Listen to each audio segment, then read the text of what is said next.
కృష్ణా జిల్లా కైకలూరులో యాదవ సంఘం కార్తీక వన సమారాధనకు బీసీవై పార్టీ అధ్యక్షుడు రామచంద్ర యాదవ్ హాజరయ్యారు. ఆయనకు గుడివాడ యాదవ సంఘం నాయకులు ఘన స్వాగతం పలికారు. అనంతరం నాగవరపాడులోని కృష్ణ మందిరంలో ప్రత్యేక పూజలు చేశారు. గుడివాడ నియోజకవర్గంలో బీసీవై పార్టీ బలోపేతానికి తగిన కార్యాచరణ సిద్ధం చేస్తున్నట్టు రామచంద్ర యాదవ్ తెలిపారు.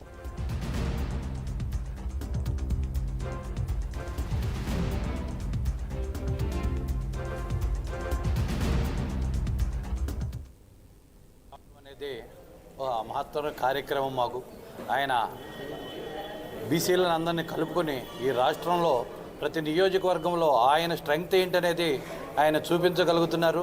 ప్రతి నియోజకవర్గంలో ఇవాళ యాదవుల స్ట్రెంగ్తే 10 నుంచి 15% వరకు ఉంది. దాన్ని దృష్టిలో పెట్టుకుని బీసీలందరినీ కలుపుకుంటా పోతే రాబోయే రోజుల్లో రామచంద్ర యాదవ్ గారికి మంచి భవిష్యత్తు ఉంటుందని, కృష్ణ పరమాత్ముడి ఆశీస్సులతో ఆయన పైకి రావాలని, ఆయన ఇవాళ ఆంధ్రప్రదేశ్ని శాసించే స్థాయిలో రామచంద్ర యాదవ్ గారు ఉండాలనేది మా మనోభావం.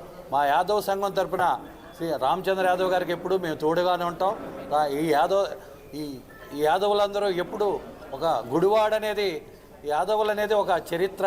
ఇది ఇవాళ నుంచి కాదు, ఇది 60 ఏళ్ల మట్టి నడుస్తుంది. ఒకనాటి కటార్ సత్యం గారు, ఒకనాటి ఈశ్వర్ కుమార్ గారు, ఇవాళ ఎవరు ప్రాతినిధ్యం వహించకపోయినా యాదవులకి ఒక ప్రత్యేకత ఉంది.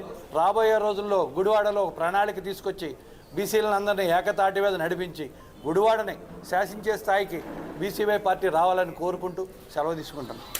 గుడివాడ యాదవ సంక్షేమ సంఘం ఆధ్వర్యంలో పెద్దల ఆహ్వానం మేరకు శ్రీకృష్ణ దేవాలయ సందర్శనానికి చేయడం జరిగింది. ఈరోజు కైకలూరులో జరుగుతున్న కార్తీక వన మహోత్సవ కార్యక్రమానికి హాజరవ్వడానికి వెళుతూ దారి మధ్యలో పెద్దల ఆహ్వానం మేరకు ఇక్కడ అందరినీ కలిసే అవకాశం వచ్చినందుకు చాలా సంతోషంగా ఉందని తెలియజేస్తూ, ఈ మధ్యకాలంలో గుడివాడ పట్టణానికి రావడం ఇది రెండోసారి. అందరికీ తెలుసు, రాష్ట్రంలో గుడివాడ నియోజకవర్గానికి ఒక ప్రత్యేకత ఉంది. రాజకీయంగా కావచ్చు, సామాజికంగా కావచ్చు, ఇక్కడున్న చైతన్యం గురించి అందరికీ తెలుసు.